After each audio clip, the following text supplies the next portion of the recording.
They say every lake has a story, but mine kicked off with a bang the morning a yacht showed up looking like it gotten lost between Wall Street and some private island off the coast of reality. I'm talking a monster of a boat, fiberglass white champagne glasses already clinking on deck, and the kind of folks who don't so much as glance at the water unless there's a dollar sign floating in it. I hadn't even finished my first cup of coffee, just leaning against the porch rail, squinting into the glare, when that boat glided up to my grandfather's dock like it had booked a table for brunch. Three of them step off.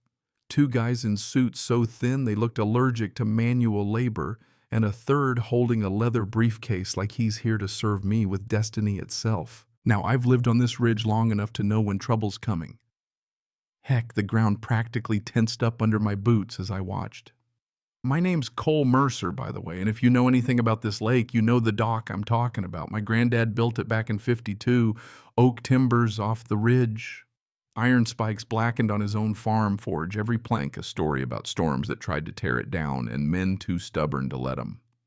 That dock raised me. You know, I learned how to tie a cleat before I could ride a bike, learned not to daydream when you're balancing on old boards slick with frost. This place, it's not just home, it's a promise you don't break. So when the guy in the sunglasses steps forward all tan in a Michigan dawn that hasn't seen sun in days, he flicks open his briefcase smooth as you please and starts reading off papers like he's auctioning off the past. Mr. Mercer, this dock is now part of Harbor Commons, filed and recorded last week. Your access ends today. Never looked at the water. Didn't look at the dock. Just at me, like I was the last old chair in a house about to get staged for sale, unsafe, out of code, ready for the curb. His partner's already poking at his tablet, chirping about a community project that's going to make me grateful one day. I let them hear themselves echo for a moment. Sometimes you gotta let the suits get winded before you reply. You boys practice that in the car, I asked, real soft, like I was talking to the water, not them. The briefcase guy just smirked while that boat idled behind them, humming like a lie too big to park anywhere else. Truth is, the war started before the yacht. First shot came in the mail, a letter from the Sable Shores Homeowners Association, all blue embossing and fancy font talking hazards, liabilities, unified coastal aesthetics. I read it once, used it to start the fireplace. Second letter landed with photos, red circles drawn around my boathouse, the rope by the shed, the dock itself, like some kind of crime scene. Remove voluntarily or corrective action will be pursued. Corrective action. That's how you know you're dealing with folks who think laws are weapons, not guardrails. I tore that letter in half, poured myself a whiskey, and waited for the next round. 2 weeks later, before the sun even burned off the frost, I woke to the sound of metal tapping stone, looked out, 3 guys in county vests planting yellow survey flags in a line across my dock. Morning one calls like he's shooting a commercial for cheerful trespassing, marking new easement lines. Easement, sometimes that word's a pencil, sometimes it's a crowbar. I kept my mouth shut, took pictures of everything, flags, faces, the county truck rolling away. Then I sat on the porch step till my coffee got cold and the gulls lost interest. Some bait you touch, some you leave to rot. Now around here, there's only 2 people who can read land. Like scripture, my sister Paige, who works at the county recorder's office, and Tess, who can turn a pile of scrap into a machine that'll stare you down. I called Paige first. She answered on the first ring. Didn't even say hello, just sighed. Don't tell me more of Karen's friends. She's got a way of saying Karen that makes you glad she's family. New survey for your parcel, she says, already typing. Submitted by Blue Horizon LLC.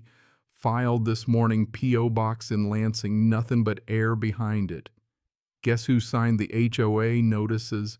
Didn't have to guess. What are they really after, I asked. She'd already checked the geological maps. Not just your dock, Cole. This ridge sits on iron veins. There's rumors about rare earth traces.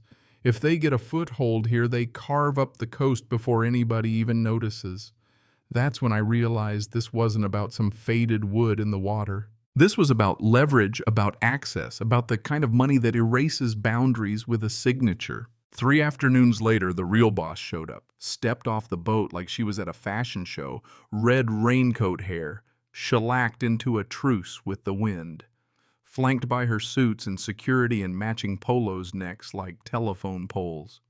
Mr. Mercer, I'm Melina Cross here to finalize the transition, she says, showing me a tablet with my doc outlined in bright red.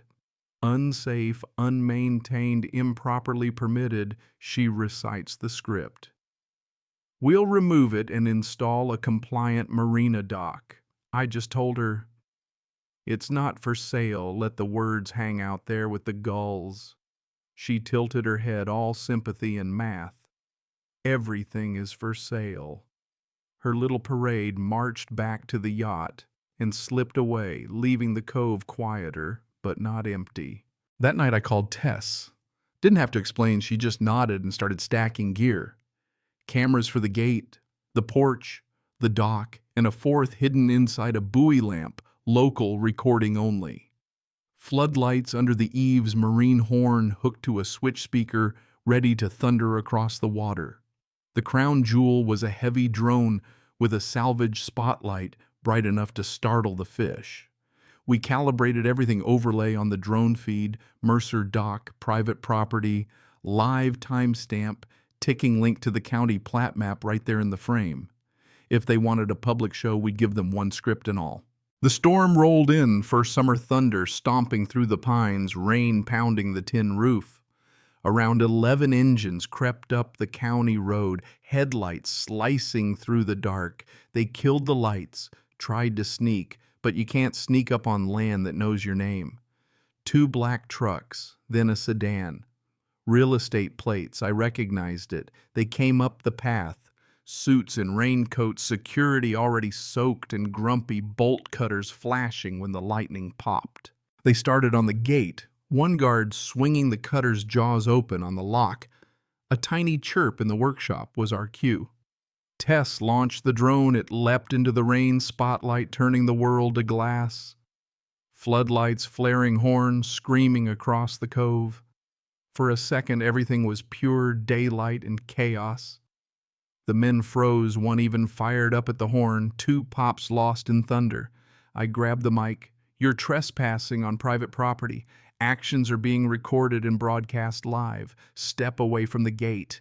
They stumbled not because of the words, but because bullies hate an audience. One guard panicked, jumped into his truck, wrapped the chain around my gate and floored it, trying to drag history into the mud. I flipped the old winch diesel, grumbling a weight cable running from dock to anchor. For a breath, it was horsepower versus stubbornness. Then the truck lost tires, spinning gate held. Just then, Melina herself stepped out into the storm. Red coat plastered down, face locked in that I'm not used to losing expression. She walked right up to my camera, declared it was over, survey filed, HOA in charge, $5,000 if I leave tonight. I let the storm answer for a second. Filed isn't accepted, I told her. It was flagged before it even hit the system. My sister pulled the hold herself. You're still standing on my dirt. For the first time, I saw doubt flicker across her face. She tried to lower her voice. You're one man in a shack against a multi-million-dollar project. Law's on my side. Money's on my side. Soon the sheriff will be too. I just walked down off that porch soaking wet, carrying a green ammo can. The security guys tensed. Tess stayed cool at the window. No rifle in sight, because I didn't need one. I popped the lid, pulled out a vellum plat map hand-drawn by my grandfather 60 years ago. These are my corners, I said. Here's your fake line and here's the real one. What you did is called fraud. That's when the engines came again, this time heavier, Sheriff's Department. Headlights curling up the switchbacks. A pine that had been leaning for a decade finally gave up and crashed across the only road out, lightning sparks panic. Melina's eyes cut to me. What was that? She barked. Tree. I shrugged bad luck with the weather. Her investors inched away like they could catch blame through osmosis.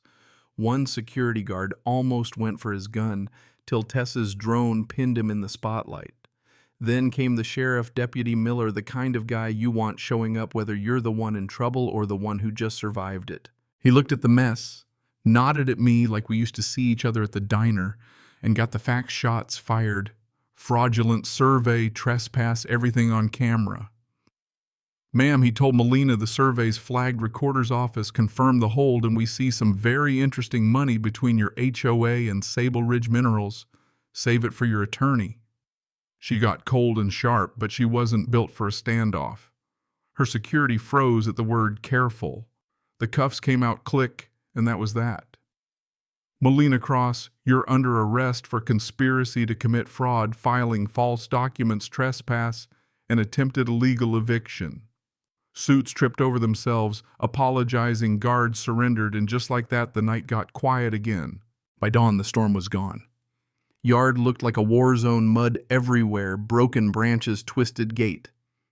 But it was my mess.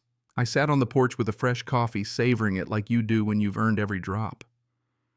Page called exhausted but happy. DA filed emergency injunctions. Survey voided, money traced and frozen. Melina wasn't just going to prison, she was going broke. Neighbors who'd bought into all the talk about marinas and boardwalks started rolling in with shovels and apologies. Even Eli, who'd complained about my floodlights, showed up post-hole digger in hand, sheepish as a kid. By noon, we'd set the new gate. Tess double-checked the level, I tamped gravel, and for the first time in weeks, the place felt like home again. I went back to my porch, leaned on the post my granddad set, felt him there with me. Not a ghost, just that weight of knowing you did what was right. People always ask, how far is too far? I don't have a perfect answer. I just know sometimes you've got to make some noise, flip the switches, draw your line. Paper can be a weapon or a shield. It all depends who's holding it. And a docs never just would if it holds your family's promises. I kept the fake survey flag, set it on the mantle right beside the old map. Just a reminder that filed ain't accepted and loud don't mean right. The ridge'll outlast me, same as it did him, and that's as close to peace as I'll ever need. But I want to hear what you think. Where do you draw the line when a neighbor or an HOA or a company comes for what's yours? Was I right to make a show of it, or should I have taken the money and run? Drop your stories in the comments, your HOA battles, your mistakes, your wins.